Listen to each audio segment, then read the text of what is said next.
Պարոն Ղազինյան, այդ լղոզելու մասին գործընկերոջս որակմանը ուզում եմ ասեմ ոչ թե հարցի պատասխանն է լղոզված, այլ իրականության հետ է կապված այդ լղոզումը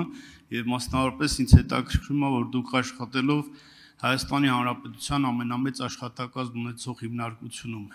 ինչ զգացողություն եք ունեցել այդ հիմնարկությունը Հայաստանի էլեկտրական ցանցեր, հայկականներ, ռուսականներ, թե լատվիական համարներով երթևեկող մեքենան դրա հետ ինչ կապ ուներ։ Ձեր զգացողությունը։ Պարոն Ղալումյան, ումից ձեզնից չէի սպասում, որովհետև ավտոյի մասը ասեցի։ Հիմա ինչ կապ ունի հեծը լատվիական համարներով ավտոյի հետ, չեմ պատկերացնում, միգուցե արձագանքի ժամանակ հստակեցնեք, եթե ռետորական հարցը չպատասխանեմ։ Ինչ հարաբերում է հեծը ռուսականներ, գիտեք, չեմ կարող շատ այսպես անձնական զրույցներ եւ գաղտնիքներ բացել, բայց ես ուղիղ 10 տարի աշխատելով հեծում, զբաղեցնելով բարձրագույն պաշտոններ, ոնց ասեմ, որ ճիշտ հնչի, երբևէ անգամ որևէ ակնարկ, որևէ, չգիտեմ, ինչ որ լավ սենց ասեմ ավելի կոնկրետ հնչի, երբ որ պարոն Կարապետյանի հետ շատ ռազմավարական, մարտավարական նշանակություն ունեցող հարցեր քննարկվում, եթե ձեր ենթատեքստը հասկանալի է ուր է գնում, երբևէ առանց վայրկյան վարանելու տրվել է պատասխաններ։ Ոչ, ես չեմ համարում դա ռուսական, չեմ էլ կարող համարել եւ մեղադրում եմ եւ կմեղադրեմ այն մարդկանց, ովքեր առանց ուղիղ կոնկրետ հիմնավորման կփորձեն դա համարել ռուսական։ Մեքենայի մասով եւս մեկ անգամ ասեցի, որ կարծում եմ դուք էլ ձեր կյանքում ինչքան ինֆորմացիա ունեմ, բավականին ակտիվ կյանքով եք ապրում, ունեք շրջապատ, ընկերներ, կարծում եմ դուք էլ ունեցած կլնեք այդպիսի իրավիճակներ, որ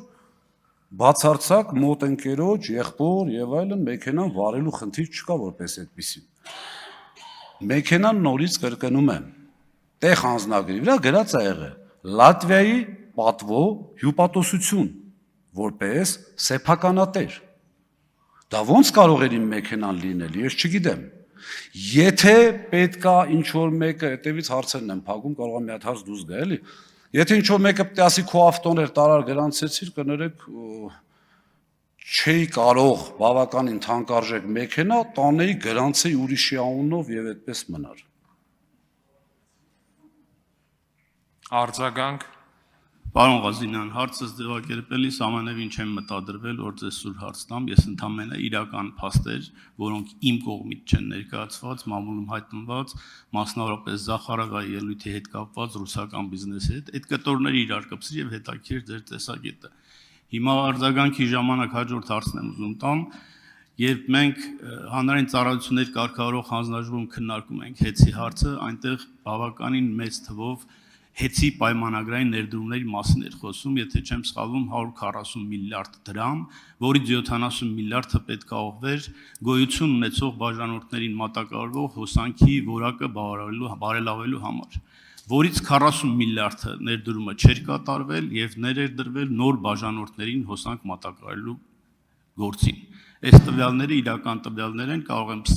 սխալվել 1-2 միլիարդի ճշգրտությամբ, այնուամենայնիվ այն բաժանորդները, որոնք եղել են տասնյակ տարիներ, նրանց